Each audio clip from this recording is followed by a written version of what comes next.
a ser alergias y sus diferentes manifestaciones en piel, aparato respiratorio, aparato digestivo.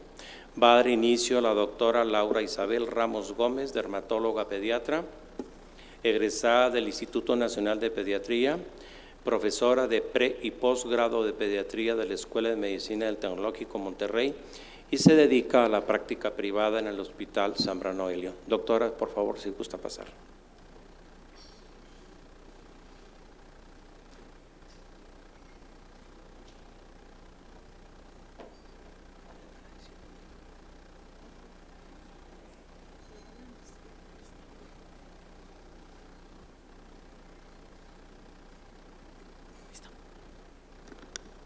Buenas noches, gracias por la invitación. Y bueno, hablar sobre manifestaciones cutáneas de alergias es un tema bastante amplio. Los avances en los últimos años han sido impresionantes, especialmente entendiendo la fisiopatología. El día de hoy voy a enfocarme en las manifestaciones cutáneas relacionadas a alergia a alimentos, entendiendo que una alergia a alimentos es un efecto adverso que es mediado por una respuesta inmune que es específica y es reproducible con la exposición a un alimento dado. En muchas ocasiones se confunde con una reacción adversa a alimentos, que esto se define como una reacción anormal, que es el resultado de una ingestión de un alimento. De tal manera que si hablamos sobre reacciones adversas a alimentos, tenemos aquellas que son mediadas inmunológicamente y las que no son mediadas inmunológicamente. Las que no son mediadas inmunológicamente pueden ser reacciones por toxinas, algunas corresponden a las intolerancias o algunos síndromes gastrointestinales no específicos, incluyendo algunas manifestaciones de enfermedades psicológicas.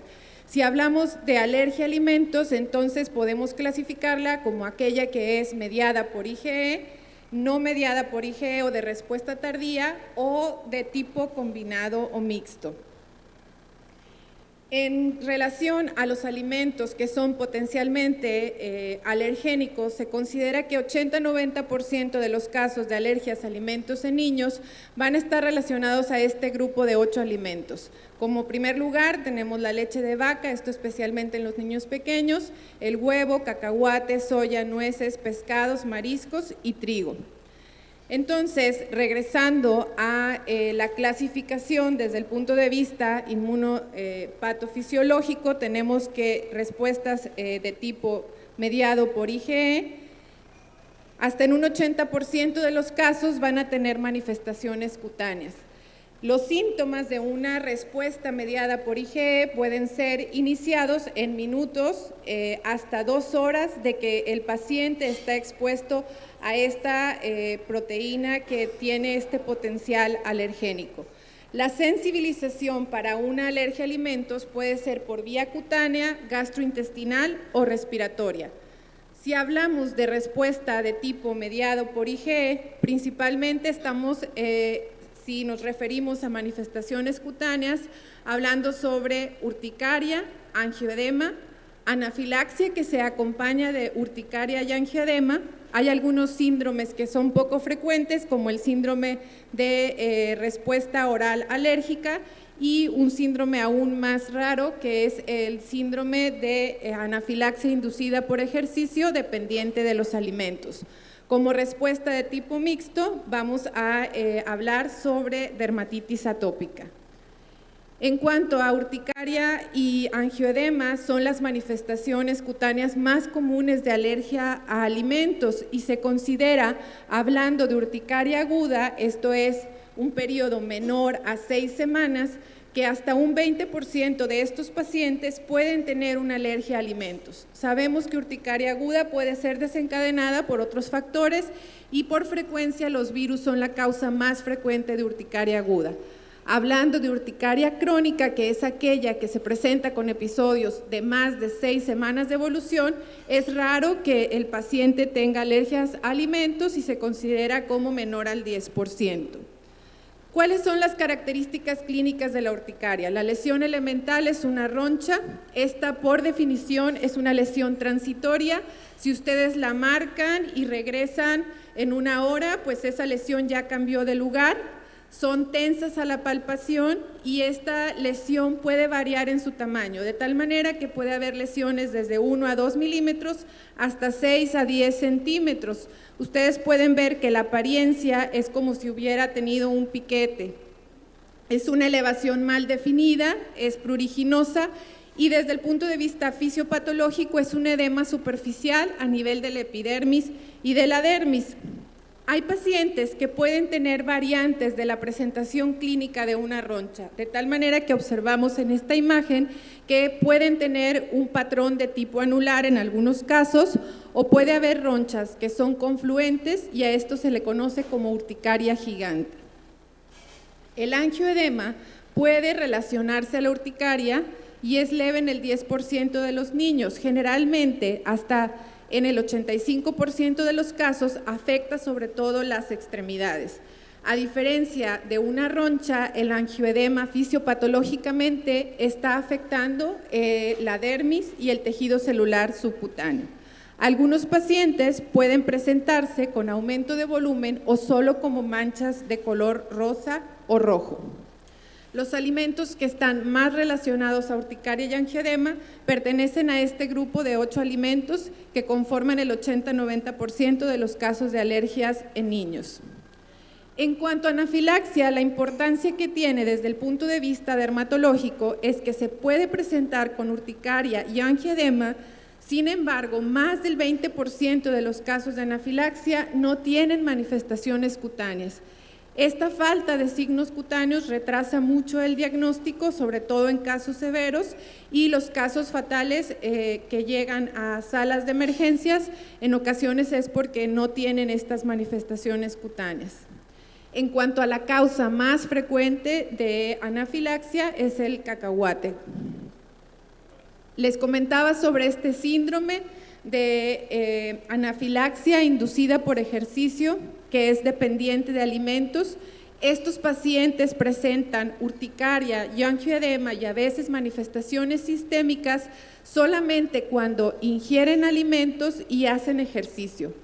Esto se considera que está relacionado a un aumento de flujo vascular a nivel gastrointestinal y un mayor paso de estas proteínas potencialmente alergénicas. Los alimentos que más se han reportado son los mariscos y el trigo, e incluso el alcohol, y a veces la combinación de estos aumenta la posibilidad de este tipo de reacción alérgica muy particular.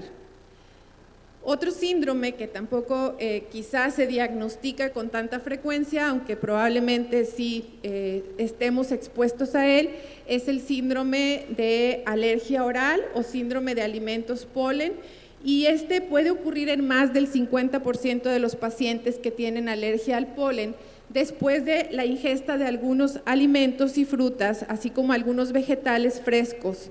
Y esto es porque estos alergenos, como son la ambrosía, algunos tipos de zacates, el abedul, pueden tener reacciones cruzadas con algunos alimentos, y esto es porque comparten su porción antigénica o epítope con algunas frutas en particular, de tal manera que un niño que tiene alergia a polen podría manifestarse con los síntomas de este síndrome de alergia oral cuando ingiere alimentos como manzana o durazno, o a veces algo tan simple como un apio puede ocasionar esta respuesta de tipo alérgico. Desde el punto de vista dermatológico, la observación es que el paciente puede tener labios hinchados y el paciente se queja de comezón y sensación de hormigueo en la parte alta de la boca, a nivel de la boca. El hecho de calentar, cocinar este tipo de alimentos disminuye su potencial alergénico, ya que este tipo de proteínas son lábiles al calor. También se ha visto que quitar o pelar este tipo de frutas también disminuye el potencial alergénico. Si hablamos por último acerca de manifestaciones combinadas mediadas por IgE y de respuesta tardía, aquí se encuentra dermatitis atópica. Dermatitis atópica, sin lugar a dudas, es la patología que me toca ver con más frecuencia Es un tema que realmente me apasiona y bueno, pues es una enfermedad común al que todos ustedes han estado expuestos en algún momento, en su familia o por sus pacientes. Tiene características clínicas muy definidas y con mucha frecuencia está asociada a otras manifestaciones de atopia, rinitis alérgica, asma o alergia a alimentos. ¿Cuál es la clínica de la dermatitis atópica en general? Es el paciente que tiene piel seca o cerosis, que tiene placas con eritema, escama, tiene huellas de rascado con costras hemáticas y que su distribución varía de acuerdo a la edad. De tal manera que vemos niños pequeños en los cuales la cara está afectada y las caras extensoras de las extremidades, aunque en algunos casos, aún en niños menores, podrían estar afectados los pliegues. El tipo de lesiones, pues de nuevo es eritema y algunas pápulas con costras en la superficie. En los niños escolares empiezan a afectarse predominantemente los pliegues, como vemos en estas imágenes, y el cuello es un sitio que se afecta con mucha frecuencia. En los adolescentes empiezan a afectarse la región de los párpados, el área del cuello está afectada con mucha frecuencia y podemos empezar a ver datos de rascado crónico. Esto es una piel gruesa con aumento y exageración de los pliegues cutáneos, lo que conocemos como liquenificación. Estos pacientes pues tienen algo en común. Todos presentan un exantema o rash con comezón, escama y enrojecimiento. Sin embargo, los mecanismos por los que se produce son diferentes. La fisiopatología de la dermatitis atópica es bastante compleja. La investigación en los últimos años ha sido enfocada hacia los defectos de función de barrera de la piel.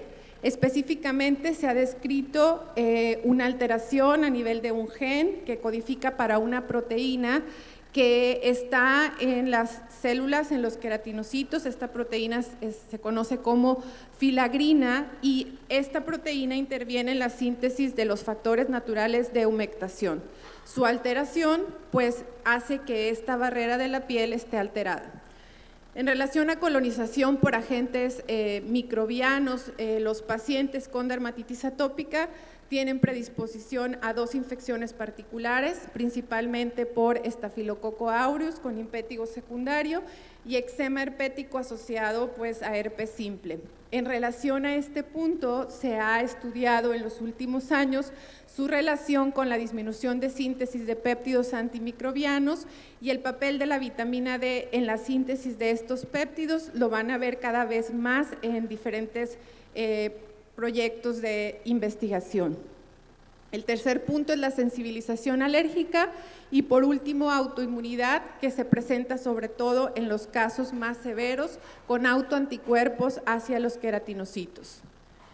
¿Qué posibilidades tiene nuestro paciente de tener una alergia a alimentos asociada a una dermatitis atópica? ¿Cuándo como pediatra pueden sospechar de esto? Pues se ha visto que los casos moderados o severos o con comorbilidades pueden tener una posibilidad de tener alergia a alimentos hasta en un 35% de los casos. ¿Cuáles son los alimentos potencialmente alergénicos? En niños pequeños, la leche en primer lugar y en niños más grandes, sobre todo el huevo. Algunos casos asociados a rinitis y comorbilidad respiratoria pues están sensibilizados a ácaros de polvo. Esta es la frecuencia que les comentaba de alergia a alimentos. Este 35% corresponde sobre todo a los casos de dermatitis atópica moderada o severa. ¿Cómo clasificar esta dermatitis atópica como moderada o severa? Hay diferentes herramientas que están disponibles ahora y que pueden ayudarles en la clasificación de la dermatitis. También se considera como posibilidad de alergias aquel caso que aún siendo leve no responde a los tratamientos convencionales. Tratamiento convencional de dermatitis atópica pues son medidas de higiene, hidratación para restauración de función de barrera de la piel y medicamentos antiinflamatorios. Dentro de los medicamentos antiinflamatorios, los esteroides siguen siendo la primera línea de tratamiento y en casos moderados o persistentes se hacen tratamientos que se consideran como proactivos con inhibidores de calcineurina. Esto que parece muy complejo es solo para mencionar algo de los nuevos mecanismos fisiopatológicos de dermatitis atópica y esta imagen que ustedes pueden ver, podemos ver aquí la presencia de alergenos y ácaros de polvo, cómo penetran a través de la epidermis, y esto va a hacer que se desencadene una respuesta inflamatoria.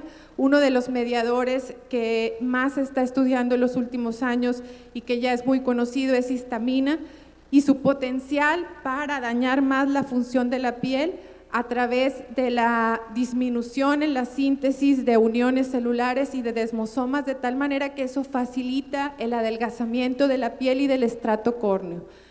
Estos pacientes además tienen un aumento en la síntesis de interleucinas, que son potenciadores de respuestas de células como los mastocitos, los basófilos, las células linfoides del sistema inmune innato, las células natural killer y la respuesta de los linfocitos de tipo Th2.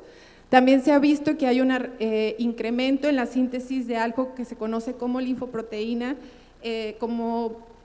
lipoproteína de tipo tímico estromal, y esta también facilita la síntesis de linfocitos T. Esta respuesta también, sin tener una respuesta de tipo alérgico, a través de síntesis de interleucina 4, produce inmunoglobulina E, lo cual también tiene un efecto a nivel respiratorio. Esta lipoproteína también tiene efecto en la síntesis de eosinófilos extracelulares, que también facilita que estos actúen sobre las bacterias, y bueno, también se ha visto que intervienen en la remodelación a nivel de la piel. ¿Cuáles son los patrones clínicos que podemos observar en alergias a alimentos y dermatitis atópica? El paciente puede tener síntomas de tipo inmediato, reacciones de tipo eczema tardío y reacciones combinadas. Las alergias a alimentos en dermatitis atópica, como les comentaba, principalmente son por leche y huevo. Por último, presento este caso clínico que me tocó ver recientemente. Es un paciente que lo vi el 17 de marzo, tenía una dermatitis atópica severa con una sobreinfección secundaria. Iniciamos tratamiento sistémico con esteroides, a los 3 días el paciente estaba muy bien.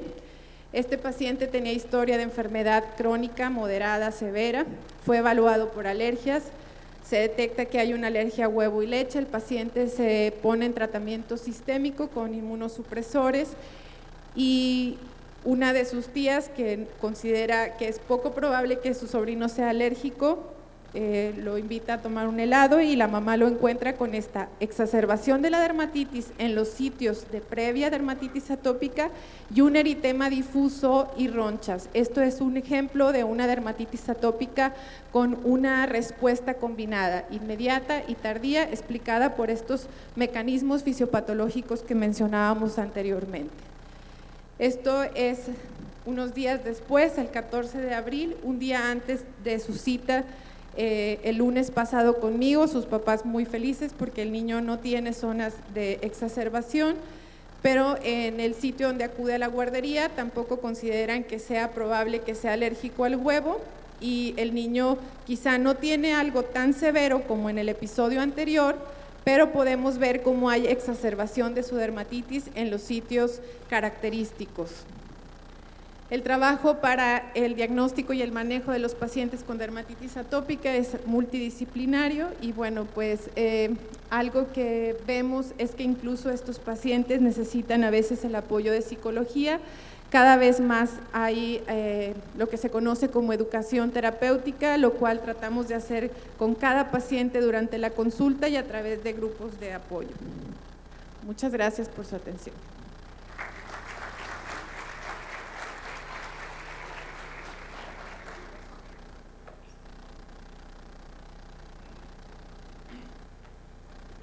Le damos las gracias a la doctora Laura Ramos por su participación en las lesiones dérmicas por alergias. Enseguida el doctor Enrique Villarreal, ya muy conocido también por todos ustedes, es egresado de neumopediatría del Hospital del Instituto Nacional de Pediatría y actualmente se dedica a la actividad privada. Él nos hablará sobre manifestaciones en aparato respiratorio.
Buenas noches. Antes que nada agradecer al doctor Severiano por la oportunidad de participar en este foro con mis compañeros, la doctora Laurita y el doctor Sergio. Hablar de manifestaciones respiratorias de la alergia es un tema muy amplio. Quererlo resumir en 15 minutos realmente fue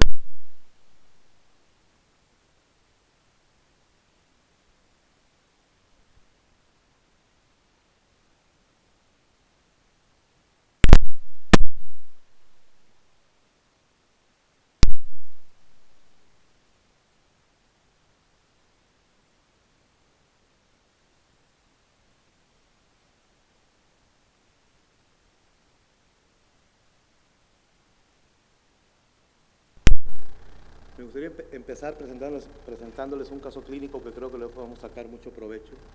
Se trata de Antonio, un niño de 5 años de edad, con antecedentes heredofamiliares. Su mamá tiene rinitis y asma de infancia, tiene una hermana mayor con asma, 3 tíos y todos sus primos.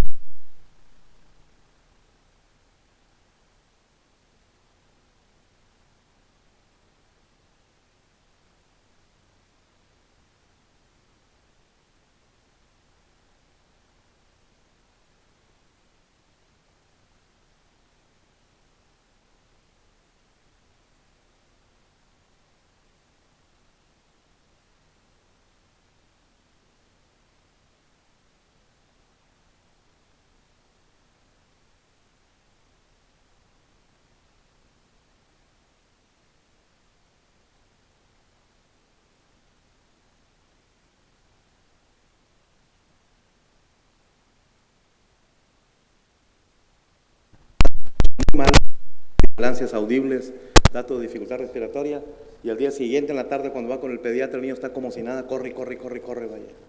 Si tiene la mala suerte y dieron a la institución de salud, y señora, el niño no tiene nada, tome una caja de medicamentos, la que quiera, y se va a la casa. Si va con un médico en la práctica privada es un poquito más acucioso y hace un poquito una historia más detallada de cómo están los síntomas, la variación importante como lo manifiesta el asma en cualquiera de los niños. Al examen refiere a la mamá que tiene datos de dermatitis en cuello, en pliegues de brazos y piernas, como nos mostró la doctora Laurita hace unos momentos. En cuanto al padecimiento actual, refiere tos en accesos de predominio matutino y vespertino asociado al esfuerzo, presenta limitación a la actividad física, frecuentemente interrumpe el sueño, se asocia con sibilancias que son audibles a distancia y ocasionalmente le condiciona dificultad respiratoria. Además, se acompaña frecuentemente de rinorrea y alina, estornudos en salva matutino, frecuentemente tiene prurito nasal y no presenta una variación estacional. Al examen físico, pues los datos clásicos que vemos en estos niños con múltiple patología alérgica: tiene ojeras, pliegue nasal transverso, piel reseca y áspera en algunas zonas con liquenificación. En oído, nariz y garganta se encuentra una mucosa nasal con edema pálido, hipertrofia de cornetes que disminuyen a la aplicación de oximetazolina, tiene puentes de moco y alino en la nariz y una voz muy adenoidea o nasal. Tiene un paladar alto, ojival o en V, tiene micrognatia, amígdalas grado 3, descarga retronasal, mucosa y empedrado faringio. La membrana timpánica en forma bilateral se observa disminución de la movilidad y nivel hidroaéreo del lado derecho. Tiene un tórax simétrico con patrón rítmico de la respiración, pero tiene sibilancias difusas bilaterales. Como pueden ver, los niños cuando llegan a la consulta vienen con una variedad de síntomas impresionantes, vaya. A veces lo que más nos llama la atención es la sibilancia y nos enfocamos a tratar exclusivamente la vía aérea inferior y nos olvidamos un poquito del resto del contexto de la vía aérea. Vamos a asumir que Antonio, nuestro paciente, tiene un asma persistente por los síntomas que nos refiere. ¿Cuál de las siguientes comorbilidades considera usted que deberíamos de investigar exhaustivamente e intencionalmente? Afortunadamente no tienen paz de respuesta en la mano, pero yo sé que todos están pensando que este niño muy probablemente tenga una rinitis alérgica, aunque podemos pensar en algunas otras comorbilidades. Bueno, hay una asociación bien interesante de asma y rinitis, vaya. Por mucho tiempo se pensó que eran dos patologías completamente diferentes, pero hay estudios epidemiológicos muy interesantes. Probablemente el más extenso sea el estudio ARIA, donde a través de una encuesta preguntaban a pacientes o familiares de pacientes la comorbilidad o la presentación mixta entre síntomas respiratorios bajos, prurito nasal y todos los síntomas característicos de la rinitis. Fueron miles de encuestas y vieron que más del 85% de los pacientes asmáticos presentaban síntomas que pudieran estar relacionados con rinitis. Del otro lado, pacientes que tenían rinitis les preguntaban qué porcentaje de ellos tenían síntomas respiratorios bajos y más del 50% tenían estos síntomas. Hay un estudio muy interesante que se hizo en España, el estudio RINAIR, donde encuestan a más de 700 pacientes asmáticos y ellos ven que hasta un 71% de estos pacientes tienen síntomas relacionados con rinitis. Y vieron un dato muy interesante, que entre más grande era el paciente, mayor presentación de la rinitis. Vieron otra asociación muy interesante, que a mayor porcentaje de rinitis tenía asma menos severa. Pero la asociación de rinitis severa y asma severa iban de la mano, ¿vale? Eso es bien interesante. Y además encontraron que el tratamiento de la rinitis tiende a mejorar las pruebas de función respiratoria. Simplemente con darle a lo que estaba recibiendo, tratar la rinitis, mejoraba importantemente las pruebas de función respiratoria. Estos hallazgos nos hacen la necesidad de que tenemos que estudiar y tratar a la vía aérea como un todo, en forma integral. Muchas gracias, doctor. Ahora también.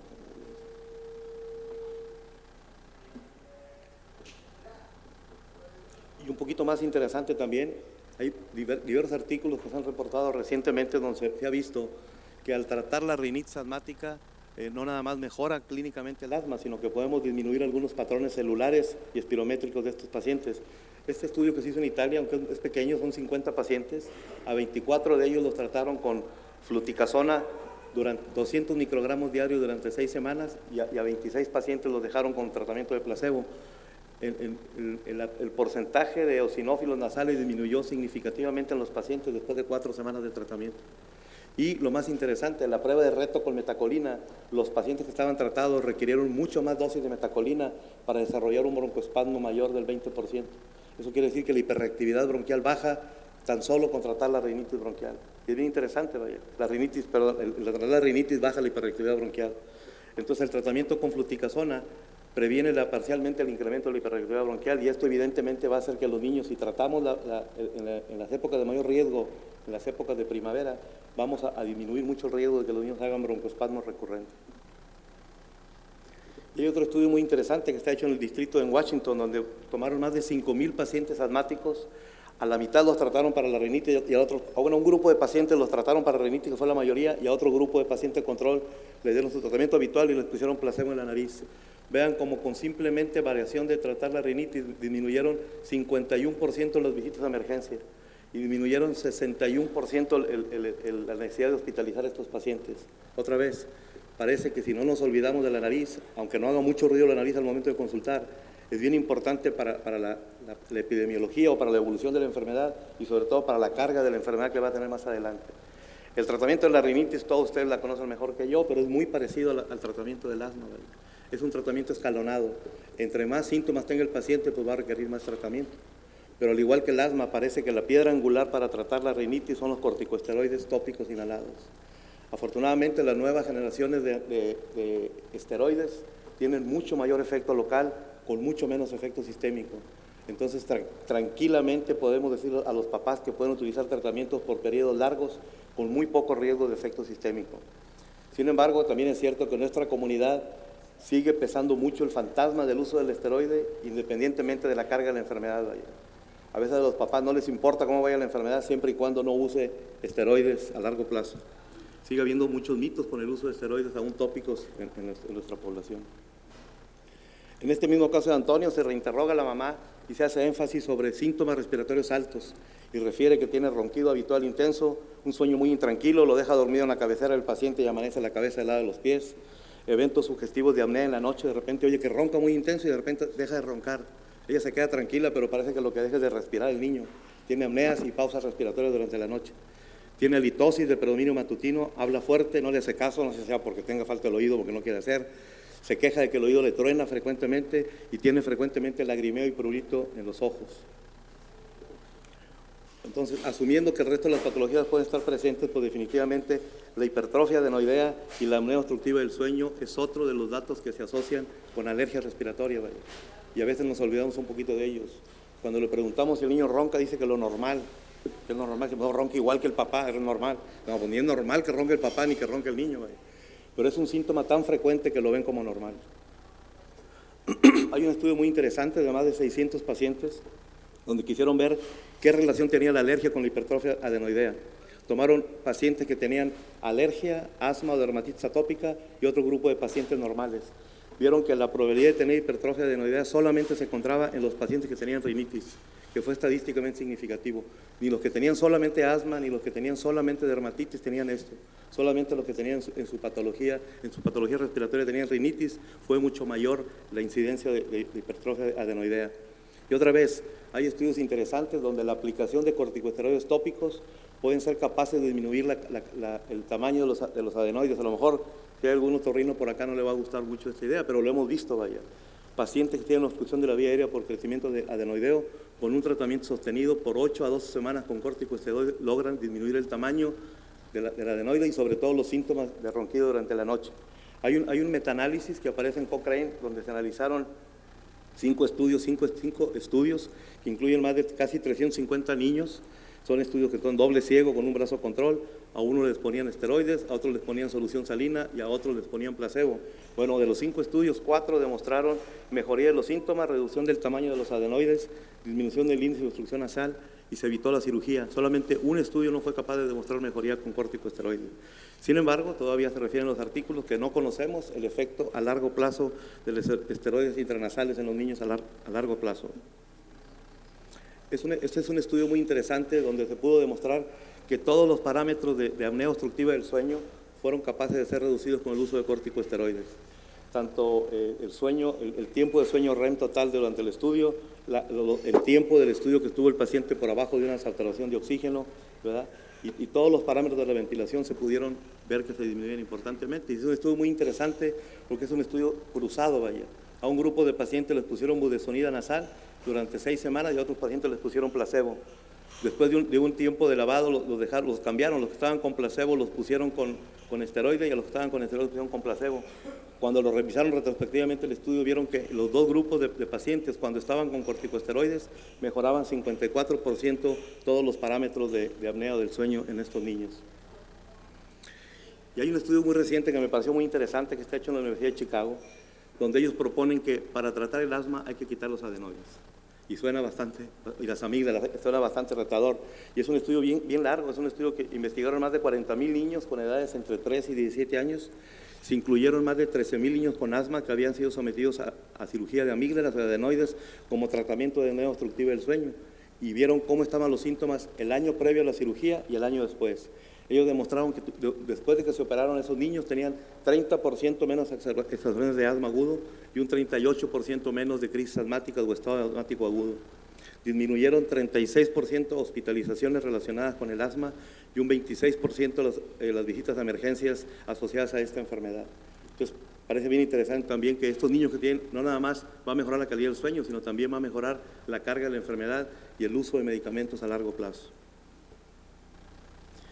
Pues más o menos apegándonos al horario, yo quisiera sacar las siguientes conclusiones. Como ustedes saben, la rinitis y el asma son enfermedades con una prevalencia muy alta y coinciden y puede haber alguna relación entre ellas. Recientemente se le está dando también un síndrome que es sobrepuesto, vaya, que es rinitis, asma y enfermedad pulmonar crónica, vaya, en el adulto. Los pacientes con asma definitivamente deben ser evaluados siempre por la presencia de rinitis. Es una comorbilidad muy importante. Y la rinitis persistente no controlada se asocia con comorbilidades que afectan significativamente la calidad de vida de los pacientes, como son mal dormir, mala alimentación, dificultad en el habla y el lenguaje y interactuar con sus compañeros. Los pacientes con rinitis deben de ser evaluados sobre la presencia de apnea obstructiva del sueño, que a veces nos olvidamos de ella. Y bueno, yo creo que con esto concluyo y podemos preguntar, bueno, ¿qué estamos viendo ahorita tanto rinitis? Y la idea era hablar un poquito de asma. Como decía mi maestro, acuérdense que la nariz es la parte del aparato respiratorio que está al alcance de la mano y tenemos que ir bien directos a ellos, a observarla, sobre todo en las consultas de los pacientes con patología respiratoria baja. Muchas gracias.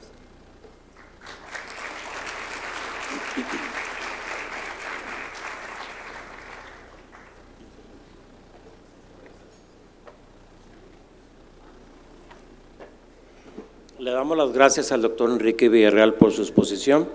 Enseguida el doctor Sergio Fernández nos hablará sobre manifestaciones alérgicas en aparato digestivo. El doctor Sergio Fernández hizo gastropediatría en el Centro Médico Nacional Siglo XXI y actualmente se dedica a la práctica privada.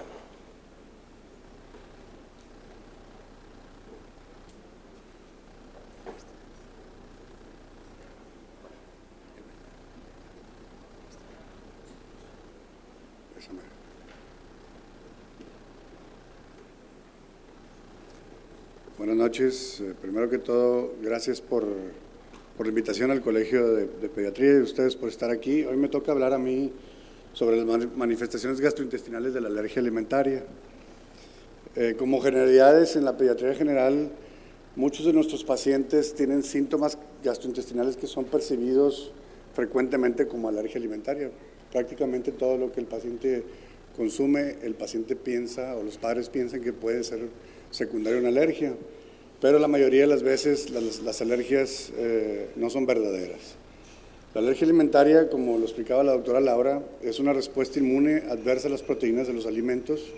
Tiene una prevalencia del 6 al 8% en los niños menores de 3 años y se estima que en el 4% de los adultos.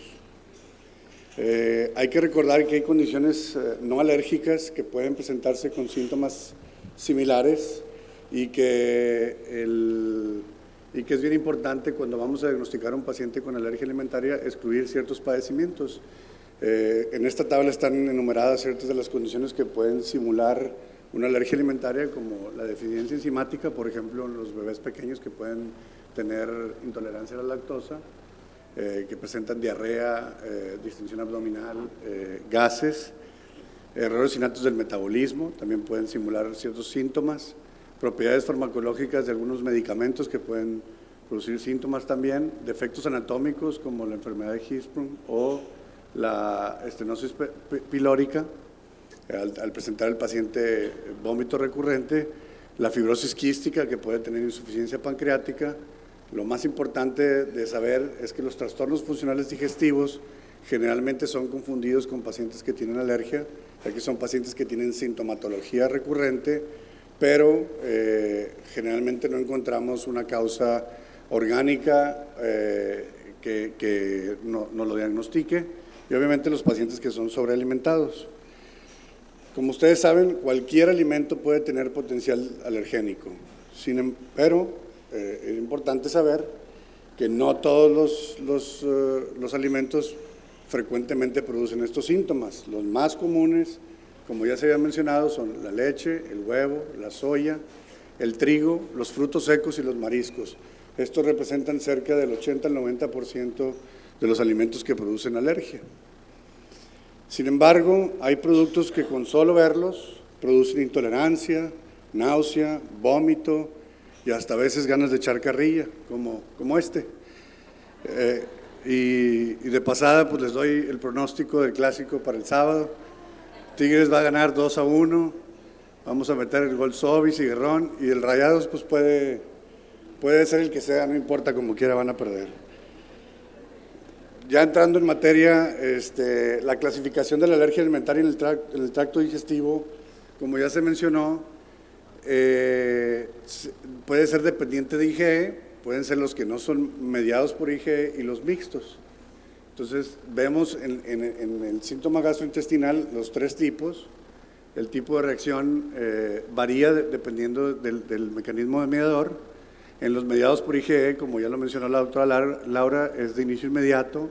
Los no mediados por IgE tardan un poquito en el paciente en presentar su sintomatología, y en las mixtas es variable. Y las pruebas cutáneas o las pruebas con las que contamos, pues son variables. En los pacientes que son mediados por IgE, las pruebas de PRIC siempre son positivas o frecuentemente. En las no mediadas con IgE pueden ser negativas, y en las mixtas pueden o no sernos de ayuda. En los pacientes que son mediados por IgE tenemos 2 grupos. La anafilaxia gastrointestinal, que frecuentemente se presenta en lactantes y niños, se presenta con náusea, cólico, diarrea. El efecto es inmediato, puede ser minutos después de haber ingerido el alimento o hasta 2 horas. Habitualmente se asocia a urticaria y asma, y frecuentemente las pruebas de PRIC y la determinación de IgE son positivas, y estos son los alimentos que frecuentemente pueden desencadenar la reacción: leche, huevo, trigo, soya, cacahuates y mariscos. En cuanto al síndrome de alergia oral, ya no voy a abundar tanto porque Laura ya lo mencionó, pero habitualmente es en niños mayores. Síntomas exclusivos orofaringios o angioedema, aunque el 9% de las veces puede ir más allá de la boca y en algunos pequeños casos producir anafilaxia. habitualmente está asociado a rinitis, tienen síntomas inmediatos y, como lo comentaba la doctora, habitualmente se presenta con el alergeno crudo, sobre todo con frutas y vegetales, cuando no están cocidos, y cuando el paciente cose la verdura o cose la fruta, entonces pierde su capacidad alergénica y no desarrolla el mismo síntoma. El diagnóstico se hace con la historia clínica, habitualmente las pruebas de PRIC salen positivas con el alergeno crudo, no así con el alergeno desnaturalizado, y la prueba de reto, cuando exponemos al paciente con el alergeno, con el alimento crudo, desarrolla los síntomas, y cuando el paciente come el alimento cocido, pues no lo desarrolla. Este es un ejemplo de un paciente, una reacción mediada por IgE, donde se ve claramente el edema de labios y de párpados inmediatamente después de la ingesta de alimentos. En cuanto a entre las gastropatías eosinofílicas, que le llamamos mixtas, que pueden tener los dos mecanismos, habitualmente son enfermedades caracterizadas por infiltración de eosinófilos y pueden invadir cualquier parte del tracto digestivo. La más característica, pues bueno, son la esofagitis eosinofílica o la colitis eosinofílica. Estas son manifestaciones raras en nuestro medio, sobre todo la esofagitis eosinofílica y la gastroenteropatía eosinofílica. Lo vemos en países de primer mundo, los americanos, canadienses y europeos lo ven con una alta frecuencia. Nosotros todavía no llegamos ahí, pero el futuro de estas enfermedades en nuestro país va a ser cada vez más cercano, como lo ha sido las demás enfermedades alérgicas y las enfermedades tipo como la enfermedad inflamatoria intestinal. Es bien importante cuando estamos tratando de diagnosticar estas enfermedades que son por infiltración eosinofílica, tener los diagnósticos diferenciales como la enfermedad inflamatoria, las infestaciones por parásitos y las vasculitis. En cuanto a la esofagitis eosinofílica, es más predominante en varones, se puede presentar a cualquier edad y es una enfermedad que se presenta de manera muy similar a la enfermedad por reflujo gastroesofágico. Habitualmente son pacientes que no responden al tratamiento, que son refractarios al tratamiento antiácido y que suelen tener disfagia. El paciente manifiesta mucho dolor a la hora de deglutir. Son pacientes que acuden a la sala de urgencias por impactación a la hora de estar comiendo y pueden tener pirosis. El diagnóstico siempre se hace por endoscopía con biopsia, puede hacerse una pH-metría. Habitualmente se tienen que contabilizar más de 15 a 20 eosinófilos por campo. Los alimentos más frecuentes que producen los síntomas en estos pacientes son leche y huevo, y habitualmente tiene reacciones o asociación con otros aeroalergenos, y en el 50 al 80% estos pacientes pueden tener concomitantemente asma, rinitis o dermatitis atópica. Esta es una fotografía de un esófago completamente normal, y los americanos dicen que nosotros no diagnosticamos la esofagitis eosinofílica y que esa es una de las razones por las cuales no tenemos tanta incidencia de la enfermedad. Sin embargo, las alteraciones son tan evidentes en la endoscopía que es difícil que se nos pueda pasar el diagnóstico. El paciente presenta traquealización del esófago, puede tener placas blanquecinas, pliegues rugosos que son bien característicos de la enfermedad de esofagitis eosinofílica, y en la biopsia la infiltración por eosinófilos es bien característica y es difícil que se nos esté pasando el diagnóstico. En cuanto a la gastroenteritis eosinofílica, los síntomas son bastante inespecíficos, pueden tener desde náusea, vómito, diarrea, dolor abdominal, obstrucción intestinal. El diagnóstico, de nuevo, es a través de la biopsia, y puede haber presentaciones atípicas que, bueno, en mi caso, de repente hemos visto pacientes con invaginaciones neonatales secundarias a infiltración eosinofílica, obstrucción gástrica, estenosis duodenal o apendicitis. Esta es la endoscopía de una característica de nódulos en el estómago que hacen que el estómago se obstruya y que puede asemejarse un poquito al aspecto de la gastritis por Helicobacter pylori. Finalmente, en los mecanismos no mediados por IgE, Habitualmente, estos son los que más frecuentemente vemos en gastroenterología, afecta principalmente a los lactantes y los pacientes pueden cursar desde síntomas subagudos hasta crónicos, es decir, el paciente toma un poquito de tiempo en desarrollar los síntomas conforme se va exponiendo al alergeno. Habitualmente solamente tienen síntomas gastrointestinales y corresponden a un grupo de padecimientos que se llaman los FPIES, que es el Food Protein Induced Enterocolitis Syndrome, y tiene 3 formas de presentación: la proctocolitis, la enteropatía, la proctocolitis, la enteropatía y la enterocolitis, y habitualmente estos pacientes tienen pruebas de alergia negativos, ¿verdad? Eso no significa que el paciente no tiene alergia, es solamente que el mecanismo mediador no es el que aparece en las pruebas. La proctocolitis es por mucho la forma más común de alergia digestiva, que es la que nosotros vemos. Habitualmente se presenta en los primeros meses de vida, puede ir desde síntomas leves en un niño que parece completamente sano, puede tener la característica común, es que el paciente tiene estrías de sangre, diarrea, los laboratorios pueden ir generalmente con guaiaco positivo. La mayoría de los alergenos más comunes pues es la leche de vaca, la soya y el seno materno. Se ha descrito que puede haber alergia, proctocolitis secundaria a los pacientes que toman seno materno a través de la alimentación de la madre, pero esto es lo más raro. La biopsia pues obviamente nos revela proctocolitis y generalmente estos pacientes se vuelven tolerantes alrededor del año de vida. Este es el escenario típico del paciente con proctocolitis, ¿verdad? Un bebé que es alimentado con fórmula. Habitualmente ahora en la era de las fotografías, la mamá nos manda el pañal con la evacuación, que tiene algunas estrías de sangre, a veces acompañado de moco, y si nosotros hiciéramos endoscopía a todos estos pacientes, pues veríamos unas erosiones en el recto pues muy leves, que son las causantes de que haya sangrado en el pañal. En cuanto a la enteropatía y la enterocolitis, pues son más o menos de presentación similar, solo que la enterocolitis es un poquito más severa, puede producir choque o síndrome similar a la sepsis. Generalmente se presentan con falla de Medro. El paciente puede tener leucocitosis e hipolipidemia. En el caso de la enterocolitis puede haber acidosis.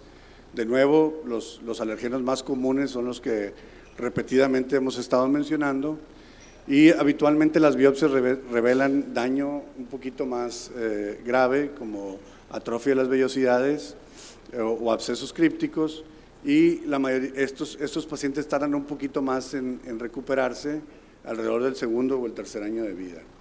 Este es, en caso de la enteropatía o la enterocolitis alérgica, vemos casi siempre un paciente desnutrido, con falla de Medro, y que puede tener alteraciones bioquímicas importantes, y al quitar el alergeno de la dieta, pues los pacientes logran recuperarse de manera dramática.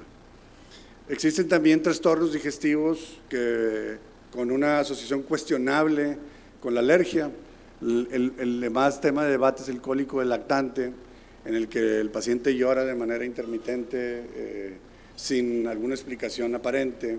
Se ha tratado de mostrar que si el cólico puede ser secundario a alergia o no, si es de origen primario o es de origen secundario.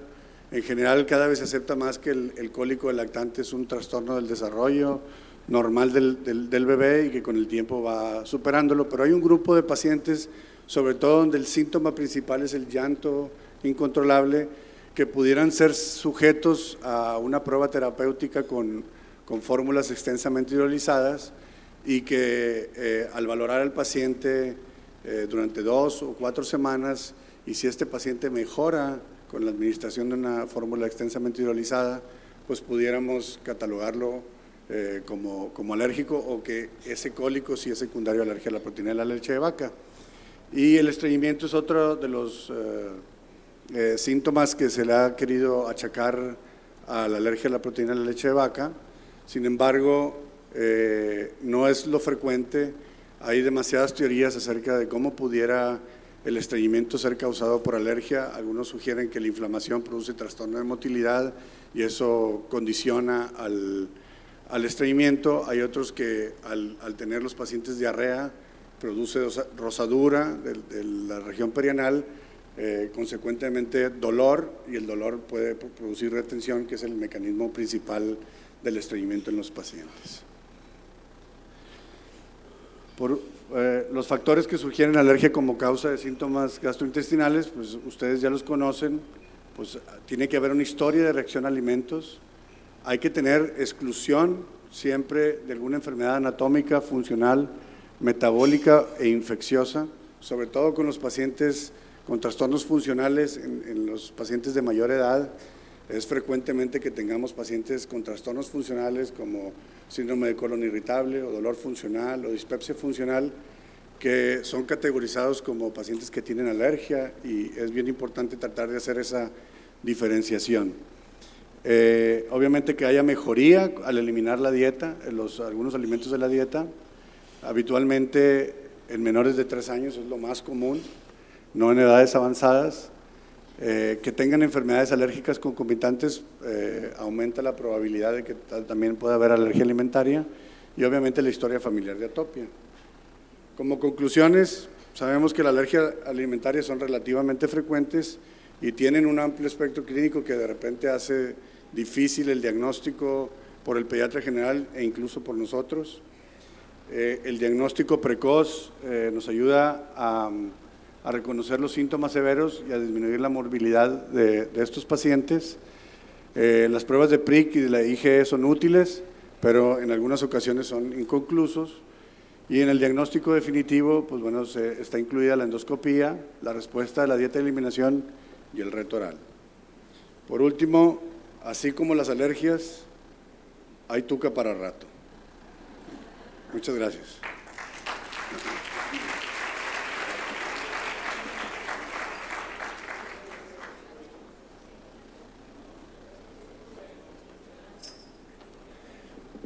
Pues bien, aprovechando que tenemos la presencia de la doctora Teresa Burguet, que es alergóloga, quisiéramos que pasara unos 5 o 10 minutos para cerrar con broche de oro este tema que pues es bastante amplio, lo vemos todos los días y no se diga en la época de invierno. Doctora, ¿sí quiere pasar, por favor?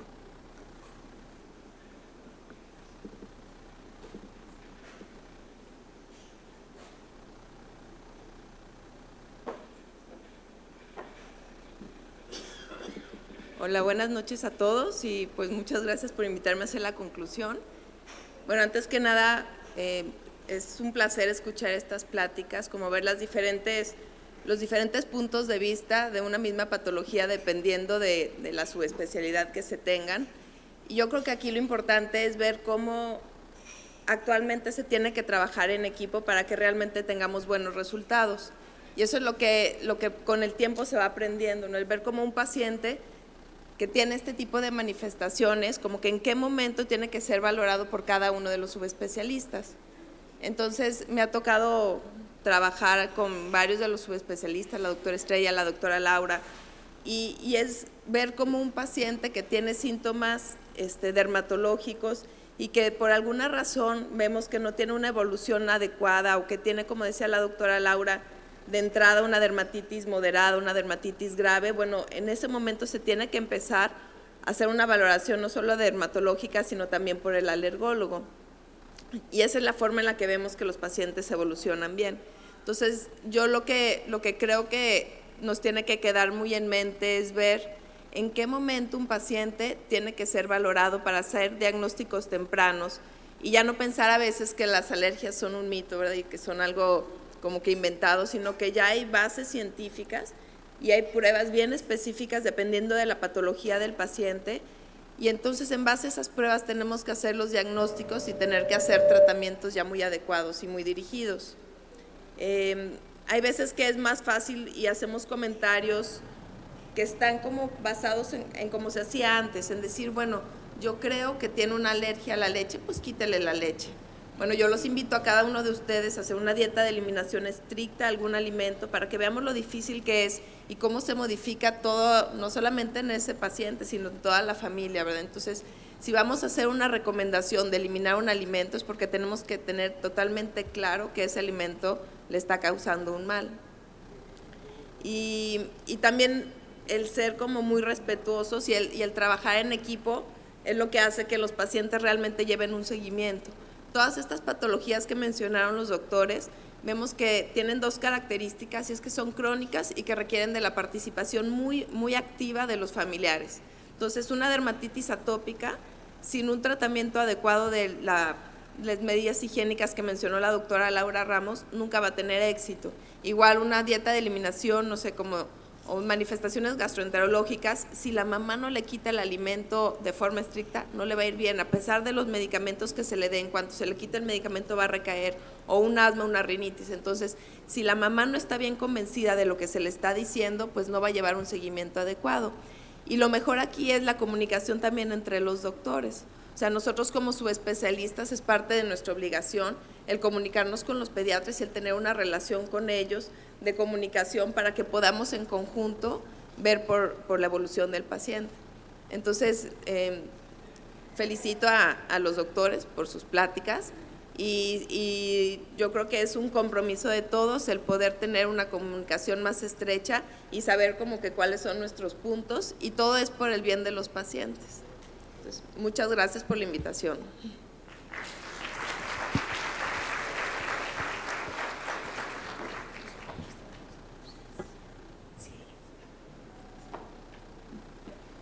Le vamos a pedir, por favor, a la doctora Laura, el doctor Enrique y el doctor Sergio que pasen, por favor, a la mesa para preguntas de internet o preguntas locales.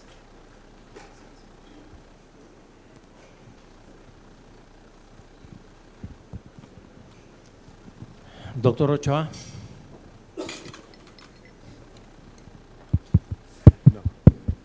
Buenas noches. Vamos a dar lectura a la primera pregunta que hace el doctor Jesús Alberto López Vaca. Se me hizo muy interesante el dato de amidalectomía en alergia respiratoria. ¿En qué grados de amígdalas estaría indicado y a partir de qué edad?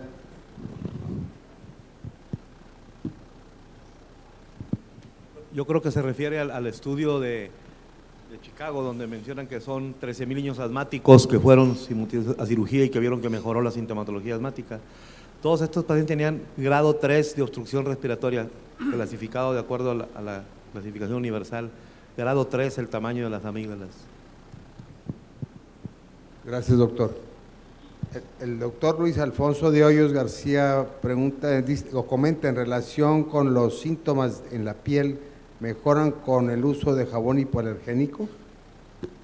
Bueno, el tratamiento de dermatitis atópica dentro de sus medidas generales, pues el hecho de no dañar más la piel como barrera usando un jabón hipoalergénico es una medida importante. Sin embargo, se requiere un poco más que eso. Necesitamos usar cremas de humectación. Ahora las nuevas cremas tienen esta característica que se conoce como restauradoras de función de barrera de la piel, y pues el tratamiento antiinflamatorio. Gracias, doctora. El doctor Jesús Gerardo Guajardo dice, indicación de factor de transferencia en dermatitis atópica. Bueno, pues actualmente no está todavía como dentro de los escalones que se está aplicando. Sin embargo, como dijo la doctora Laura Ramos, se sabe que las alteraciones inmunológicas a nivel de la piel, de los péptidos antimicrobianos, de la función de la vitamina D también en esta parte, bueno, dentro de todo eso, lo que se busca es mejorar la inmunidad innata, y el factor de transferencia tiene como cierta aplicación en esa parte. Es como un apoyo para el tratamiento de conjunto de la dermatitis atópica. Aunque no está todavía bien establecido, la verdad es que cuando el paciente tiene la indicación o tiene las características, pues se tiene buen resultado junto con el tratamiento de la piel y medicamentos, no como único tratamiento, no. Gracias, doctora. El doctor Guajardo de Laredo, que es el secretario de la Confederación Nacional de Pediatría, agradece el comentario de usted y precisamente con relación al estudio que mencionaba. Hay otra pregunta. ¿El tratamiento de enterocolitis por alergia se debe de tratar como comúnmente se trata la enterocolitis o solo con suprimir el alergeno? Bueno, parte de la recuperación va a ser el retiro del alergeno que provocó el síndrome. Sin embargo, pues bueno, ahí tendría que ser evaluado el paciente, las condiciones que tiene abdominales para poder reiniciar la dieta, a lo mejor no tanto tiempo como la enterocolitis del recién nacido, pero habitualmente requieren de un manejo bastante intenso, porque estos pacientes pueden presentarse con síntomas parecidos a la sepsis o el estado de choque, entonces pues es muy similar a la enterocolitis tradicional que conocemos. Sigue usted, doctor Fernández. Margarita Córdoba Rodríguez pregunta, clínicamente, ¿cómo diferenciar una evacuación mucosanguinolenta entre amibas y proctocolitis? Bueno, a veces es muy difícil hacerlo. El chiste está yo creo que mucho en los grupos de edad, doctor. Los síntomas asociados que tengan, habitualmente la proctocolitis alérgica es un paciente, habitualmente se ven bien, no tienen un exceso de evacuaciones, que generalmente son los pacientes que se presentan al consultorio de un niño sonriente, que gana peso, que crece, que hace todo correcto, solamente evacúa con moco y con sangre. Entonces, si tenemos todas esas condiciones, y habitualmente es un lactante, ¿verdad? Es bien raro ver un paciente con amibas a la edad de 1 o 2 meses. Entonces, el paso inicial sería hacer una prueba de reto, o sea, modificar la alimentación del lactante a una fórmula hidrolizada extensa directamente, que eso es lo que se hace en la actualidad, y generalmente estos pacientes mejoran. Gracias, doctor. Héctor Garza Ramírez pregunta, ¿en la dermatitis seborreica en lactante con historia atópica indican leches extensamente hidrolizadas? Bueno, la dermatitis seborreica como tal puede estar asociada a dermatitis atópica, y si el paciente se da un tratamiento adecuado para esta dermatitis seborreica y esta dermatitis atópica y persiste con estos signos y además pues tiene otras manifestaciones gastrointestinales o respiratorias, pues en ese paciente deberá considerarse la posibilidad de alergia a proteína de la leche y hacer el tratamiento correspondiente. Gracias, pero como tal, dermatitis seborreica no lo podemos hasta hoy considerar como una manifestación de alergia. Muchas gracias, doctor. Y es común que de repente veamos ese escenario en la práctica clínica, o sea, un paciente al que le es cambiada la fórmula extensamente hidrolizada solamente por dermatitis atópica, seborreica. Y es importante lo que dice la doctora Laura, decir, bueno, generalmente si tiene más manifestaciones, estamos de acuerdo que se haga. Si solamente la dermatitis seborreica, entonces el cambio de fórmula no tiene sentido. Y es difícil que sea el origen, ¿verdad? Así es. La alergia a la proteína más la seborrea. Así es. Ok, gracias. Bueno, Héctor Garza dice, el doctor Gonzalo Lagunes Rivera dice, en esofagitis eosinofílica, ¿cuál es la dosis de Montelucas que se puede utilizar? Bueno, no es parte del tratamiento estandarizado para la esofagitis eosinofílica. El tratamiento va desde el uso de antiácidos, que fue la primera forma en cómo se empezó a tratar.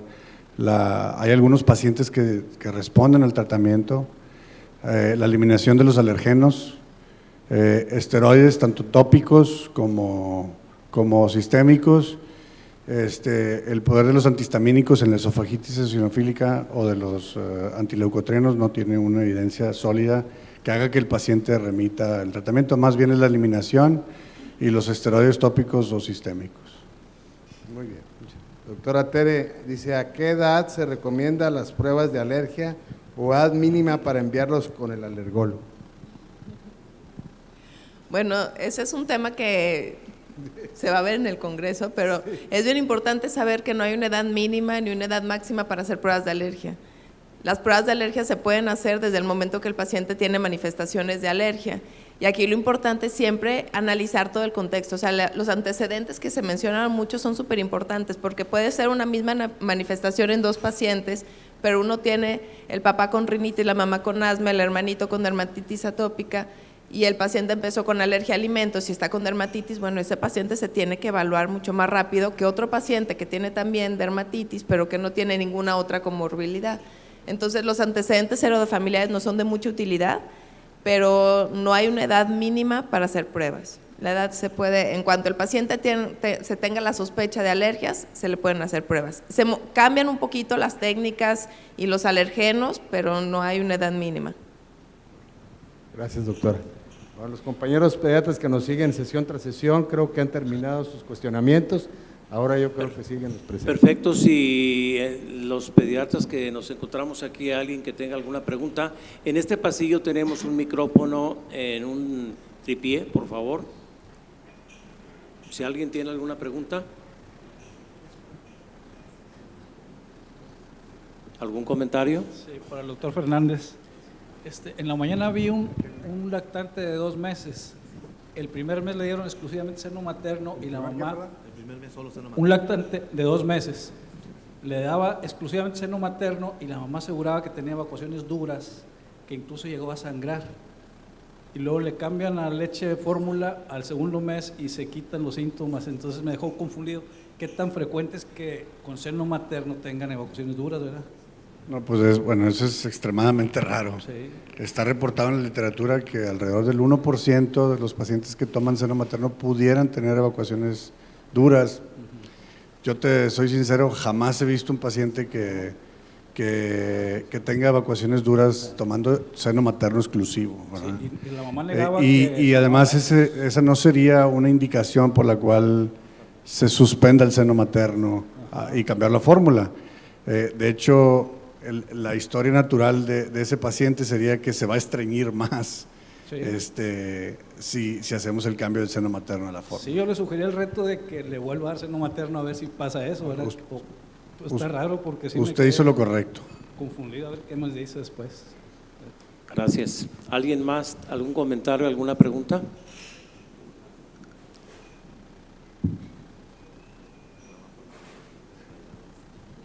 Hola, buenas tardes.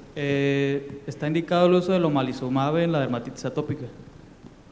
Bueno, omalizumab se ha empezado a estudiar como una alternativa, ya hay publicaciones acerca de su uso especialmente en comorbilidad con asma y eso es por su efecto bloqueando IgE. Entonces sí hay ya publicaciones, empieza a haber algo de experiencia.